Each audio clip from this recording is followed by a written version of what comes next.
Assalamualaikum and hello, my name is Asiya Bajwa. Today I'm going to show you how I sign my paintings. I made a video some time back and the process that I do now and all the things that I've learned. I've changed my process a lot, so I thought why not share the new one.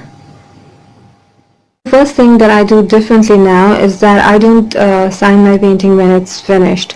Like it's still in process, but it's kind of complete and it's close to its ending or the final touches, and then I sign it. And I'll show you why, and I'll tell you what's the reason behind that. Also, my painting process has changed a lot. Instead of painting and adding a lot of colors, I try to enjoy with less, and I try to kind of make interesting things and feel the joy of less. Like less is more for me now. Also, I don't sign my paintings on extreme right or left side. I rather like to take it a little bit towards the middle, like not exactly in the middle, but somewhere in the middle. Like I don't sign in that outer boundary. I don't sign in that outer boundary that I was used to sign before, or like you see most artists doing. Also, because my paintings are a lot more simple now, and if I sign it at extreme right or left side, it kind of takes a lot of attention. You might think that signing in the middle or somewhere in the middle would take more attention, but I found that it kind of blends within the composition that way. Also, back then I was fond of signing my paintings in somewhat similar color to the background, but now I've learned that if I do that, I kind of make my signatures more prominent, and like more unconsciously I increase the size of my signature, because that way it is more readable. If your signatures are not readable, then there's no point of signing your painting at all at first point. I mean, it has to be readable. So for that reason, I try to sign it in quite a sharp contrast now, and because of that, the signatures kind of shrink, and that don't take much place on the painting, which I like. Now, depending on what's going on in the painting, I choose the color and medium according to that. For example, in this painting, I would like to use some chalky color, like these white lines, and that will give me good contrast, as well as it will kind of give me a lot more like smaller signatures. So this is the color that I would be using. These are pastels. So I kind of like this place for my signatures. So let's begin. So if you want to do it in one go, I would prefer to rest my arm at some place, and then I mostly make my signatures like tilted. I don't make that straight, but over here maybe I'll make it a little bit straighter than what I mostly do. So let's begin. I would highly recommend to like design your signatures according to your painting style. This has been an old design that I made once. I'm still going with it. I kind of changed it a little bit, but I'm still good with it. So I'm trying to keep it smaller, but at the same time quite readable. Looks like pretty large to me, but you can always go at a distance and see how it works. Nice. Okay.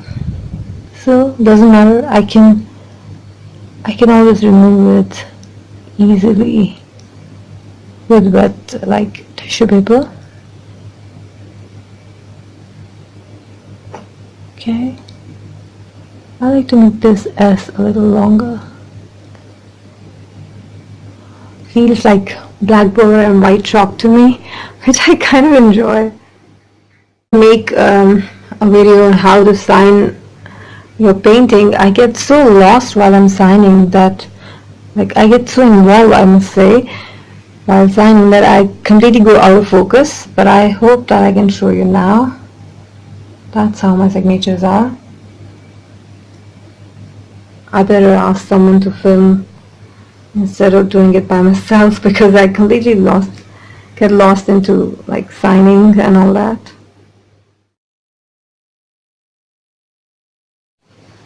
Anyway, I'm liking the way it looks right now. So let's move on to the next process or the next step. If my painting is white or in a lighter color, I also sometimes use lead pencil depending on what's going on in your painting. Like this chalky color is already present in the painting, so it kind of brings the harmony and it's like understood that you have to do it like this. Anyway, then I use fixative on it, and I would highly recommend to have a fixative at your home. Whenever I run out of it, I have to like run to get it. Okay, then I just shake it and I spray it. You're not supposed to spray it a lot, but spray it little and then wait for some time, go out of the room, because that's not a very pleasant thing to like breathe. I'm waiting for my painting to dry, and it's a lovely weather. And when you're not on YouTube, guess what? You're filming a YouTube video.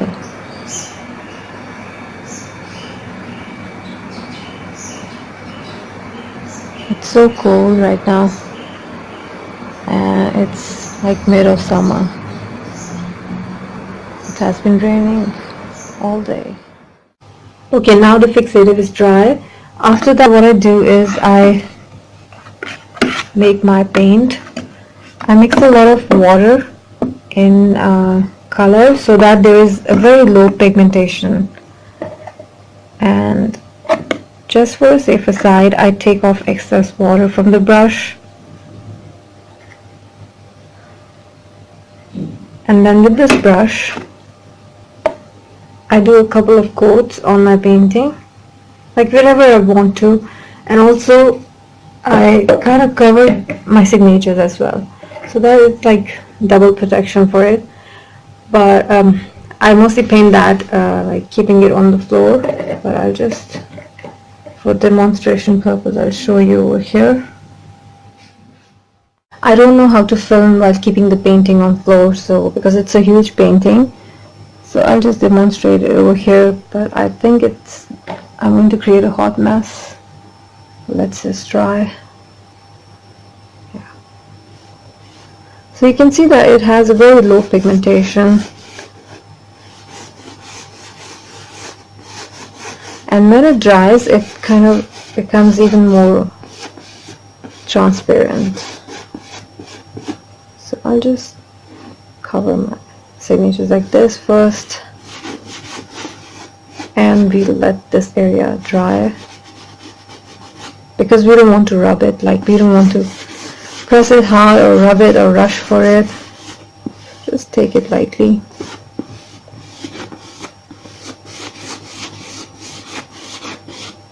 I sometimes do sign my paintings with paint, but I hardly do that because there's always some other medium going in my painting, so like I think it's okay to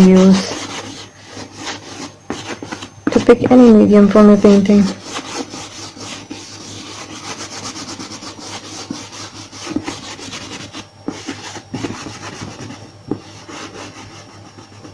It's actually doing pretty well like this too. I thought I won't be able to paint it like this because the paint would, like the dripping effect, I'm completely over that dripping effect. I don't like it anymore. I never liked it much though.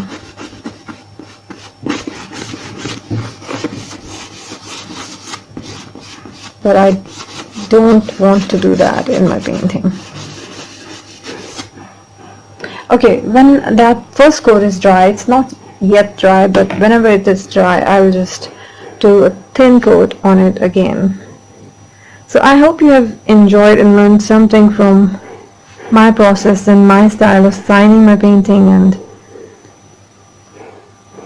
all that. It changes all the time. I just fear to share anything on YouTube because everything changes so like constantly. I made a video that don't listen to music while painting, but at that time music was disturbing me when I was painting. But after that, I paint for more hours now, so I sometimes do play music, so I highly apologize if somebody was following my guidance. But you do learn something from other people.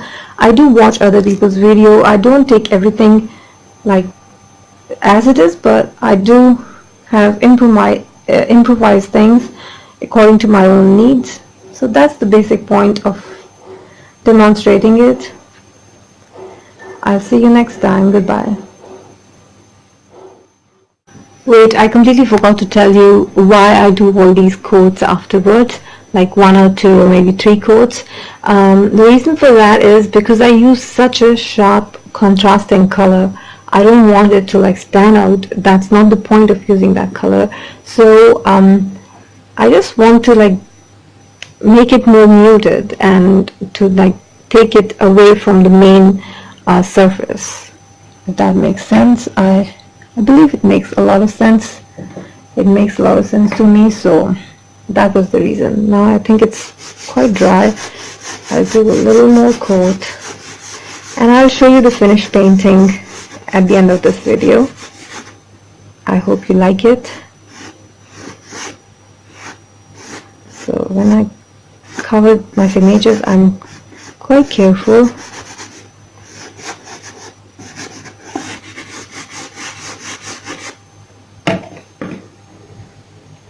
It looks like it's lost right now, but it won't. It will come back when the paint will dry. So see you next time. Goodbye.